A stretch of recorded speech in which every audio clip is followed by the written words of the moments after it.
5,500 देखि 10,000 सम्मको सेटहरू सेकेन्ड ह्यान्डमा अहिलेसम्म नखोलेको नबनाएको डिस्प्लेदेखि सब पार्ट्स ओरिजिनल भएको हजुरहरूलाई मैले लिएर आइसकेको छु।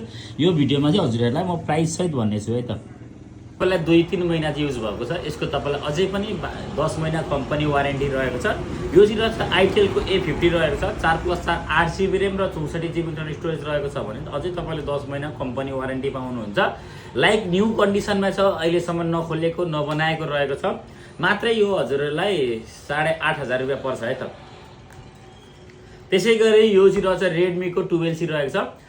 6GB ऱ्याम र 128GB इन्टरनल स्टोरेजमा रहेको छ भने अहिलेसम्म नखोलेको नबनाएको रहेको छ। यो अलमोस्ट तपाईँलाई 1 इयर युज भएको सेट हजुरहरूलाई सेकेन्ड ह्यान्डमा आइसकेको छ। त्यसै गरी यसको चाहिँ रहेछ रियलमीको C31 रहेको छ। 4GB ऱ्याम र 64GB इन्टरनल स्टोरेजमा पाउनुहुन्छ भने यसको तपाईँलाई IMEI म्याचिङ बक्स पनि रहेको छ र ओरिजिनल चार्जर पनि पाउनुहुन्छ। त्यसै गरी यो चाहिँ रहेछ स्यामसङको F22 रहेको छ।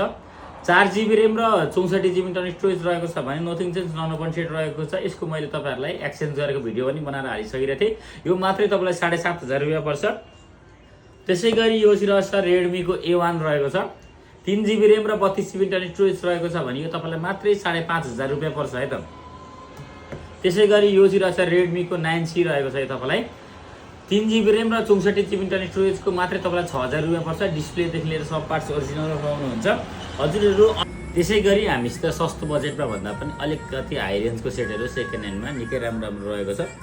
त्यसै गरी हामीसित यो चाहिँ रहेछ भिभोको Y400 5G रहेको छ। 8GB ऱ्याम र 128GB इन्टरनल स्टोरेजमा रहेको छ भने त्यसै गरी यो चाहिँ रहेछ स्यामसङको A33 5G nothing change non set रहेको छ।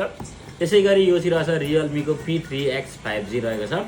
8GB ऱ्याम र 128GB इन्टरनल स्टोरेजमा रहेको छ भने निकै नै कम चलेको सबैले रुचाउनु भएको रेडमीको 13 रहेको छ। 5Gमा रहेको छ। 6GB ऱ्याम र 128GB इन्टरनल स्टोरेज रहेको छ भने लाइक न्यू कन्डिसनमा पाउनुहुन्छ। अहिलेसम्म नखोलेको नबनाएको सेट रहेको छ। हजुरहरू अलिक हाई रेन्जको सेट सेकेन्ड ह्यान्डमा एक्सचेन्ज गरेर हजुरहरूले चलाउँदै गरेको सेट 2GBको सेट छ, 3GBको सेट छ, एक्सचेन्ज गरेर लिन चाहनुहुन्छ त्यसको पनि सुविधा रहेको छ। यसै गरी हामीसित तपाईँलाई नयाँमा पनि सबै ब्रान्डमा सेटहरू रहेको छ। किस्ताबन्दी गरेर लिन चाहनुहुन्छ भने अहिले चाहिँ स्यामसङमा मात्रै किस्ताबन्दी भइरहेको छ भने अब 2-4 दिन पछाडि सबै ब्रान्डमा हामीले किस्ताबन्दी लिएर आउनेछौँ। हजुरहरूले चलाउँदै गरेको सेटहरू एक्सचेन्ज गरेर लिन चाहनुहुन्छ त्यसको पनि सुविधा रहेको छ। डाइरेक्ट क्यासमा लिन चाहनुहुन्छ त्यसको पनि सुविधा रहेको छ। हजुर त्यसै गरी हजुरहरूलाई थाहा नै छ हाम्रो पसल चाहिँ रहेछ दमकको गोर्खा डिपार्टमेन्ट अपोजिटपट्टि RR मोबाइल रहेको छ। हेर्न सक्नुहुन्छ ठ्याक्कै दमकको यो चाहिँ रिङ रोड यतापट्टि पर्न गएको छ भने मन्दिरा हाइवेको अपोजिटपट्टि गोर्खा डिपार्टमेन्टको अपोजिटपट्टि हाम्रो पसल चाहिँ रहेछ। हजुरहरू टाढाबाट यो भिडियो हेर्दै हुन्छ भने क्यास अन डेलिभरीको पनि सुविधा रहेको छ। हजुरहरू नजिकबाट हेर्दै हुन्छ भने हाम्रो पसल भिजिट गरेर पनि हजुरहरूले सेटहरू लान सक्नेछ।